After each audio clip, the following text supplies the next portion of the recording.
Hello and welcome to Outnumbered the Podcast. I'm Audrey. And I'm Bonnie. We are experienced moms to a combined total of 19 children.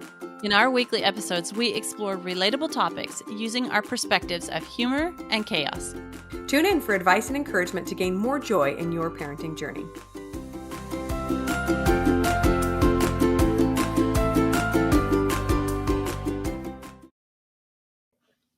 Oh, you guys, I just pressed record because Bonnie and I got started on birth stories and we just can't stop.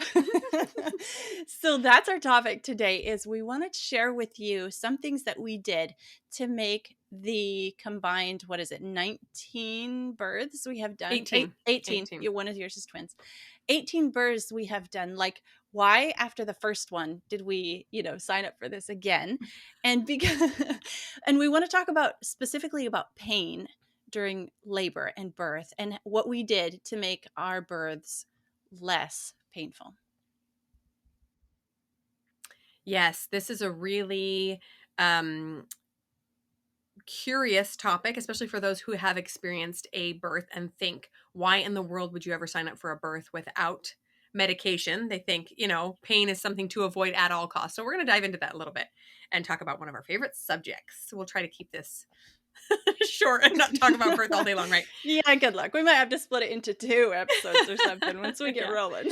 We're definitely going to start off having some more birth episodes put it into a series so that you guys will have more to come back to. But I wanted to share kind of a funny story about birth. We talk openly about birth and have for 17 years, right? Because lots of baby having and seeing babies be born and all these things. But one of my sons was born with quite a bit of meconium in his waters. So that's when the baby, goes number 2 in utero. And it's not ideal because they can aspirate it and it can be dangerous for them. But when my kids were looking back at pictures, they noticed that there was this greenish brown stuff in the water on him, and they kept asking what it was. And I said, well, that's meconium, and that's what this is. And they just looked at him and just started laughing. Ew, you were swimming in your own poop. Ew. So, now everybody knows which kids were born after swimming in their own poop. But it's probably not the last time either. If you've ever had a baby poop in the bath, that's pretty common. But yeah. Just happens sometimes. It does. Yeah. All right. So we're not calling this painless birth, but less pain, less painful birth. So I don't know, Bonnie. I don't remember your exact statistics, but I have had 9 unmedicated births, birth experiences. So nothing done for the pain. From a medical aspect. But we got to thinking about it, and there is a lot of things that we did before and during birth to take away the pain element of birth. And so we're excited to dive in and share that with you today, because I think pain is one of the biggest, hindrances why women maybe don't want to go into a natural birth experience. So we're gonna dive into that today. Yes, absolutely. It can be scary, especially when it's unknown, right? If you've never had a natural birth before, or even worse, you have had a birth and you've felt some of the pain, you're thinking, oh my goodness, how could I ever, endure the rest? And it tends to be something that people don't quite understand until they've gone through it themselves. So I personally have had, 6 unmedicated births. My first 2 were a C-section under general anesthesia, epidural, and then my very last baby I had an epidural with, and I'll tell you why in a little bit. But birth is just a very personal and unique thing, but if we prepare ourselves for it, we can be so much better at going into it without fear. I think that's the main purpose of this episode, is to avoid the fear and get really excited about this amazing experience. We love to help educate and help moms go into birth prepared to do a birth with fewer pain meds, because some of them have been shown to affect new babies, and there are always side effects to any medication or procedure, right? But that being said, this is not I really want to take away the stigma of natural birth being like the right thing or like the strong thing to do. Everyone's birth, like I said, is very personal, and I feel like you will know what's the right choice for you. But with more education, maybe you'll think that this is maybe something that's more up your alley in the future. All right, so we just have a whole bunch of tips. We didn't even number them. We just wanted to dive in and share with you a bunch of different things that we did. So, the first thing I want to talk about is knowing yourself. So, what things trigger, okay, again, we're going into thoughts here. What things trigger kind of like fear emotions in you? So, know that, identify that. And then, what replacement thoughts can you work on to move yourself away from fear and into more peace. So examine yourself and your thoughts. And the other part of knowing yourself that I want to talk about is what relaxes you? What brings you joy? What makes you tense up? What makes you calm down? So, for example, in our when we were expecting our very first one, we went to a birthing class, and the midwives were talking about knowing what things relax you. So, for a lot of women, brushing your hair is something that relaxes you. It sends good endorphins into your body, and it just actually starts sending this kind of calming chemical hormone through your body. And so, if that is something that helps you calm down, have a brush at the labor. Have somebody brush your hair. Like if that's something Ooh, that that's a makes you great idea. calm I don't know down. why I never considered that one. I love that. Yeah, yeah, Yes, and also be flexible to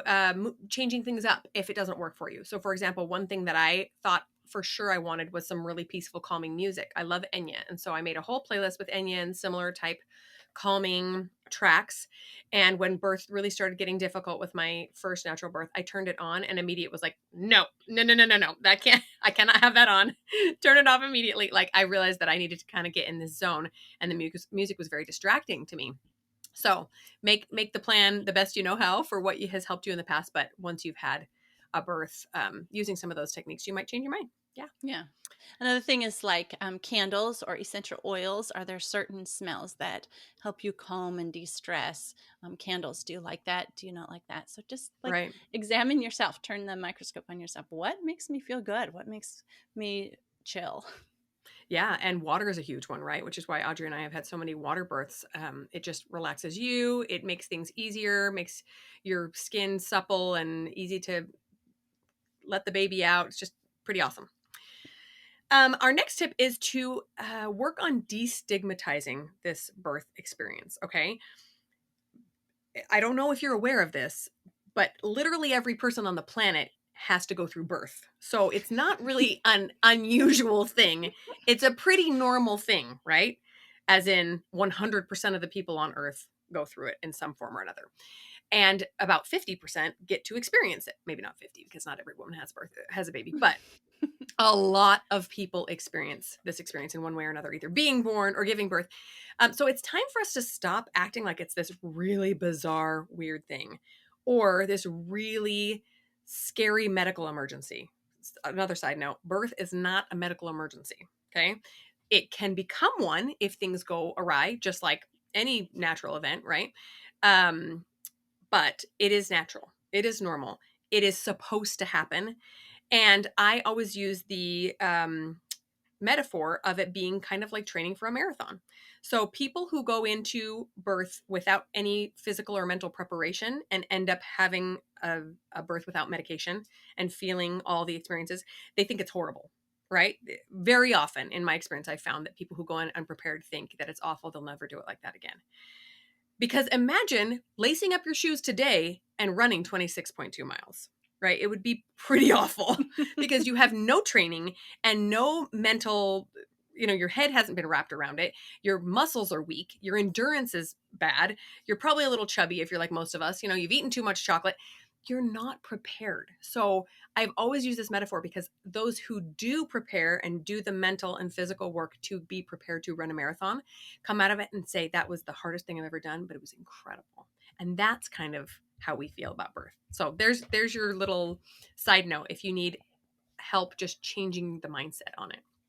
That is awesome. I love that analogy to a marathon because it is. I have actually had a personal trainer before some of my births to show me. We'll talk about this again later, but the reason is because the personal trainer presented it to me as you're training for an upcoming event, and here's the stretches and the exercises and the activities that you should be doing to prepare yourself for this event. Another way that I love to think about destigmatizing birth is we and Bonnie and I were talking about this before we turned on the camera and the record button here, was that having our children at our births, is specifically even our sons at our births. And I talk a lot exactly about how we do this at the end of our episode about sibling rivalry. So actually a lot of you have probably heard that because that's one of our most popular episodes in the top 10 is sibling rivalry. And I talk about how we use kids being at the birth to combat that sibling rivalry from, the very moment they're born and even before. But that is one way I love to destigmatize birth, the birth experience for my children and their future births, or the births of their future children, is just exposing them to birth. Yeah, it's so beautiful. So, so, so beautiful. And if that's not an opportunity, like you don't have that opportunity of bringing your children, especially if you're in a hospital, that's a little bit trickier. But showing them pictures, showing them videos, taking away the stigma of nudity at birth. Like you're gonna not have your pants on at birth. And that is a totally normal thing, you know. I've also noticed that this is kind of a side note, but when society sexualizes every body part, then people start looking at birth and breastfeeding as if it's something gross or inappropriate, and that couldn't be farther from the truth. We're a little bit backwards. We need to go back to accepting breastfeeding and birth as a normal part of life, including the nudity, and that keep the sex part under wraps. We're just a little bit backwards in that, if that makes sense. So Yeah. Okay, um Bonnie, one of the things that you mentioned earlier about knowing yourself is if water relaxes you or not. And that is one of the next things I wanted to talk about, is a water birth being a way to lower your birth pain. So the way that I describe this, like my 30-second elevator pitch, is that so water birth takes away the gravity during um, labor and birth, not the pain, not the pressure, but the gravity. And so you're mhm. not dealing with both the intense gravity of this, 40 pounds on your belly, but you're only dealing with the other thing. So it's a way of taking away one element to help you focus on the others. And we actually have a whole episode about water birth, which we'll link in the show notes, because we love water birth so much. That had to be our first birth episode.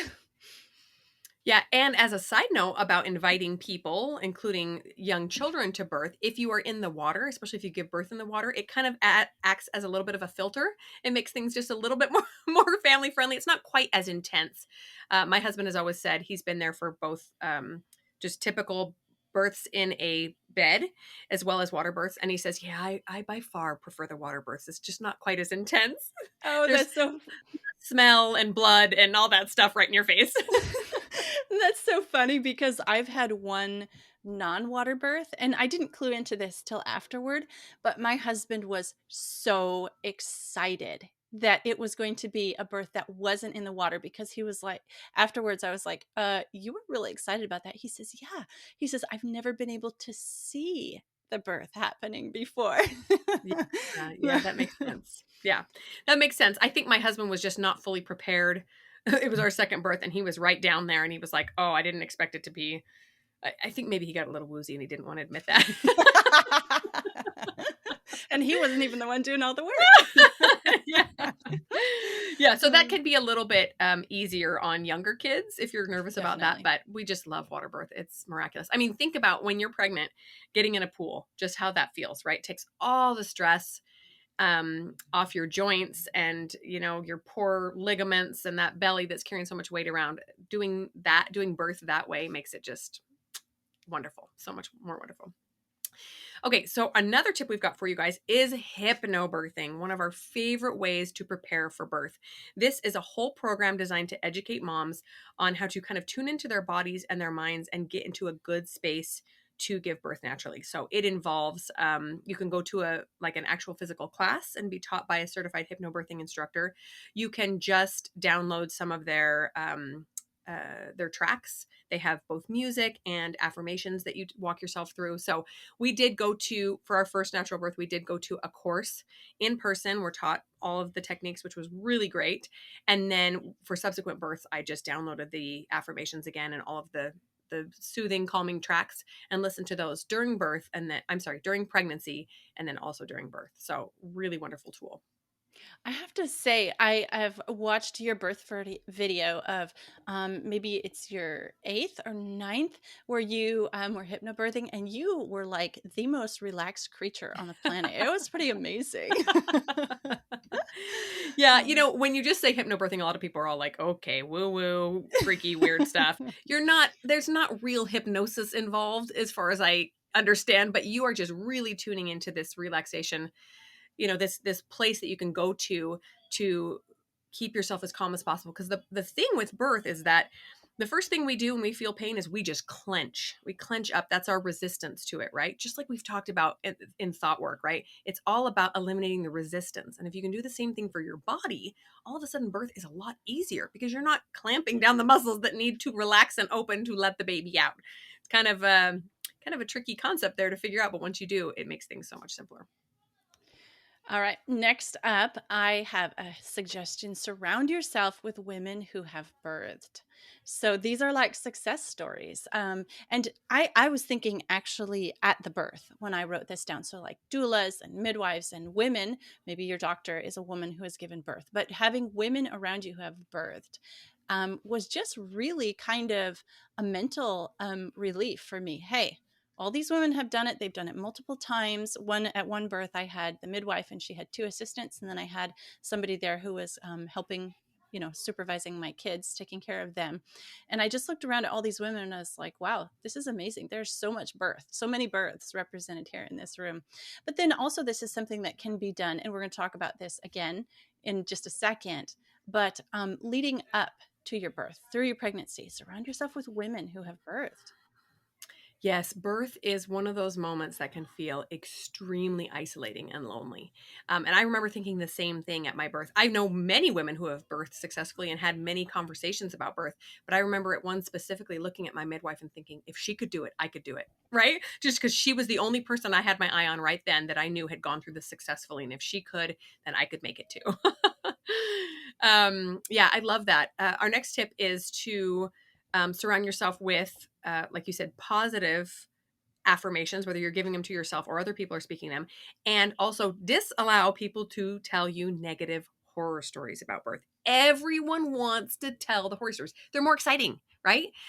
All the natural, peaceful births, people are like, oh, yeah, that's great. But did I tell you the time that my baby almost died? Like, that's, the stuff of drama. Everyone wants to hear the drama. But just politely request that people do not tell you that. Okay, so one of the things that they gifted us, I think I mentioned this in another one of our birth episodes, at my hypnobirthing class was a big pin that you could pin onto your shirt that said, please no negative birth stories. My baby is listening. Oh, that is And they said, awesome. wear it anywhere you go in public when you're pregnant. And I thought that is brilliant because it really does affect your mindset. Go seek out women who have had wonderful, positive experiences and say, please share your beautiful ones with me. Yeah. Yeah. I remember Bonnie. Okay. So, two things here. What is it about a pregnant woman that attracts people? Oh, The, my the aunt's people with second no cousin's filters. daughter's in law had, it was like, okay, I don't need this story. Thank you. Yeah, yeah. And the other thing I was thinking of was just a personal side here.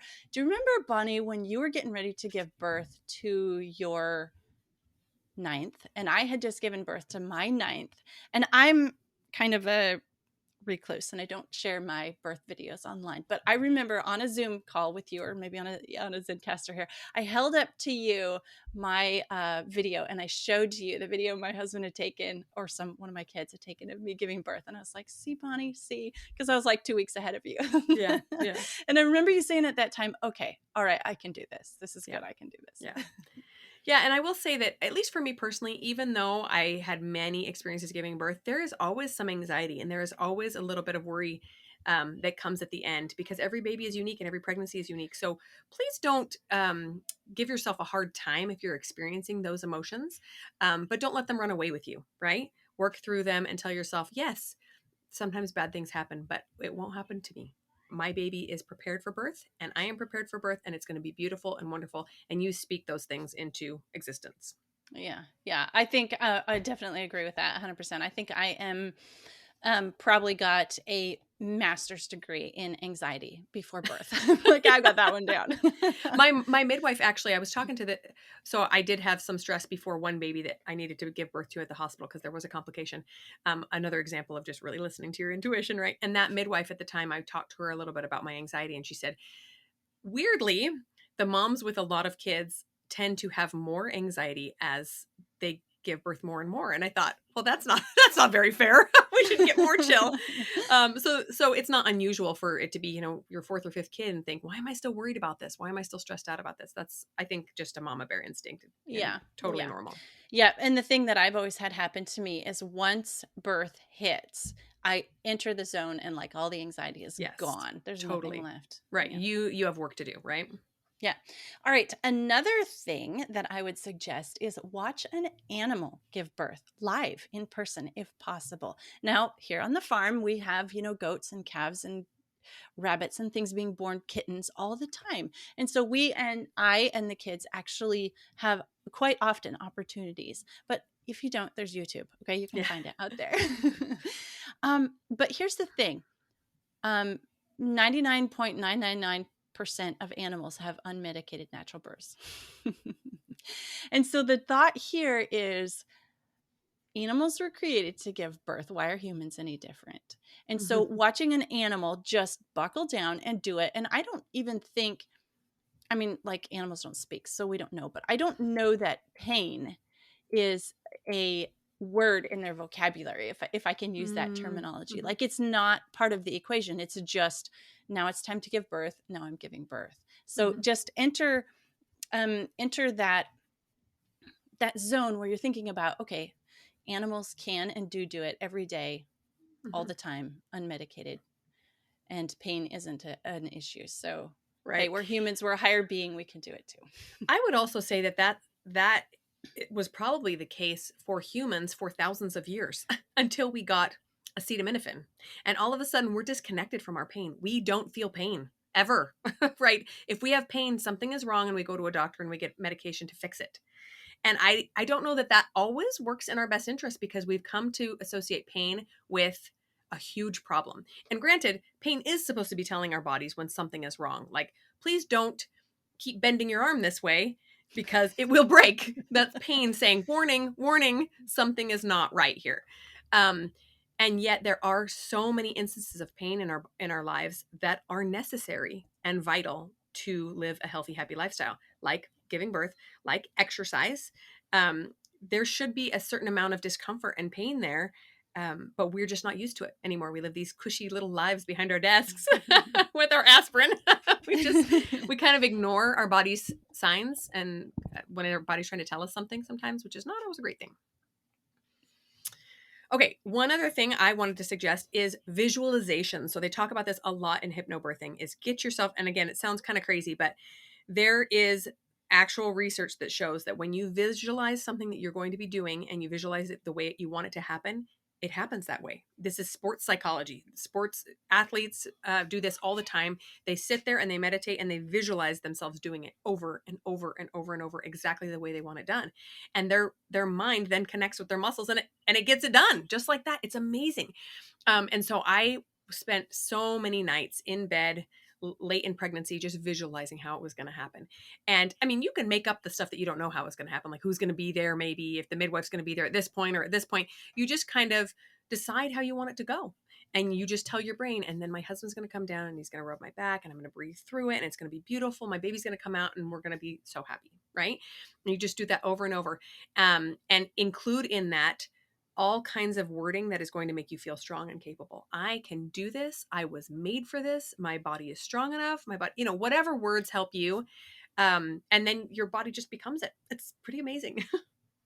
Yes, yes. I you mentioned sports psychology, and that reminds me the first time that I did hear of this concept of visualizing something into being was my psychology teacher in high school was also the girls basketball coach, and he would talk about requiring he had them visualize 50 free throws that were a complete swish every night before going to sleep. And like I mean, his girls were pretty good. It was amazing. So yeah, absolutely visualize what you want into being. All right, next thing, redefine pain as pressure. So just relabel it. That nobody says you can't. So Hmm. instead of saying, "Oh, this is so painful," say, "Wow, this is a lot of pressure." And Right. take the whole pain connotation away from it. Take the whole word pain out of it. Just redefine it. Oh, wow, there's a lot of pressure. Wow, I'm feeling a lot of stretching. Wow, incredible. And take the Yes. word pain out of it. That does something for your brain when you redefine it as pressure, as stretching, as different feelings that don't include the word pain.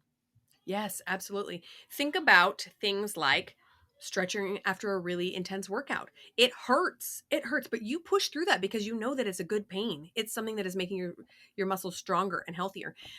When you visualize your birth, you're also going to see what's happening in your mind's eye, right? That you have to open up and stretch and let this baby out. And if you're able to relabel it in your mind as this positive, necessary thing, it no longer becomes a problem or something that's wrong. I love that.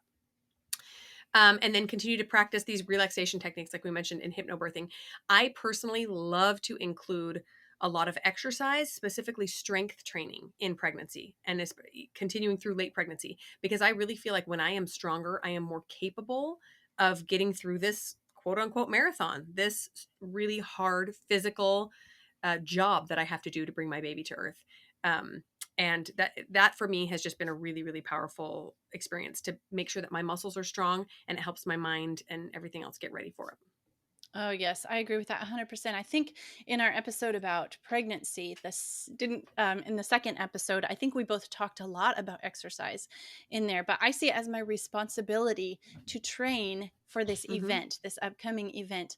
And then when you're in the actual birth experience, you can tell yourself, I trained for this. Think of all Mm-hmm. those hours that I put in working for this. I can do this. I trained for this. I Yes. practiced. And I did a mix of yoga, swimming, strength training, and then cardio. And every day of the week, I would just do something. And it was all training. And giving birth, I would be like, well, I trained for this. I can do Yeah. this. I've got Mm-hmm. this. Yeah. Yeah. Totally. Just back to the metaphor of the marathon, right? The difference in just the facial expressions of someone who's prepared for the marathon and someone who's not, right? Yeah, Like, yeah. yeah, I can do this. The other person is pure terror.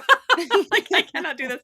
Specifically, I love that you mentioned yoga because stretching is huge. You're going to have to get into some positions that you maybe have never done before. So a lot of squats, stretching your legs, strengthening your legs so you're able to bear your body up while you're squatting and that sort of thing is really, really helpful. Yeah, yeah, very good.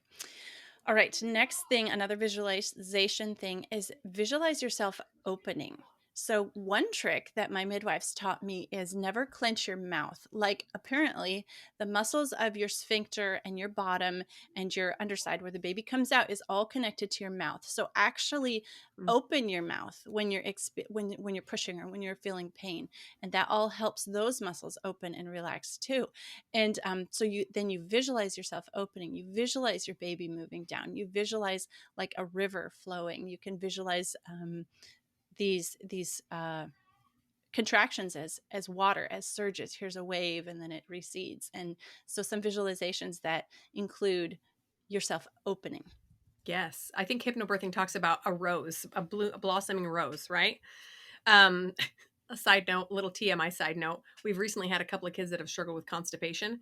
And my husband's like, do you think we should pull out the hypnobirthing tracks with the flower opening? Have them work their way through it? Like, we probably just need to eat more vegetables. And But have it them could, open their mouth.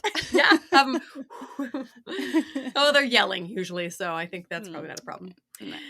I like to break up the different phases of labor in my mind when I'm visualizing it as well, and give myself different scripts to say to myself through each phase. So, for example, the beginning is really exciting, right? There's not a lot of pain. You're just all of a sudden noticing, oh, there's some tightening. Oh, this is labor. Oh, we're getting ready.